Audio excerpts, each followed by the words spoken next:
مين يراهن بكره ان الاهلي هيشيل بيراميدز وفرق؟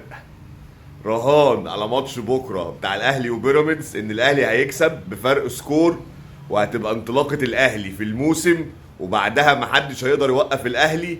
ووعد مني ليكو، وباذن الله هنتقابل تاني في اي فيديو وفي اي تعليقات هرد عليكم فيها، وتوسموا خير في اللي انا بقوله. وهيكون الخبر ده من اهم اخبار الموسم، ان هي دي انطلاقه النادي الاهلي على حساب بيراميدز.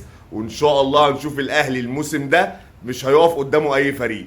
وعد مني ليكو على اللي انا شفته، وعلى حضوري للتمرينات في النادي، وعلى علاقتي اللي بجوه ناس في النادي. ان شاء الله بثبت لكم باذن الله، وعد مني ليكو ان الاهلي هتشوفوه حاجه تانية خالص من اول لقاء بيراميدز بكره. ومن اول ما الحكم هيصفر هتشوفوا روح تانية وهتشوفوا اداء تاني، وابقوا افتكروا كلامي. كان معاكم ميدو الصباغ، وتملي ان شاء الله بوعد وبوفي. واشوفكم في فيديو تاني على خير، وما تنسوش فولو ولايك لو الفيديو عجبكم. ويلا بينا.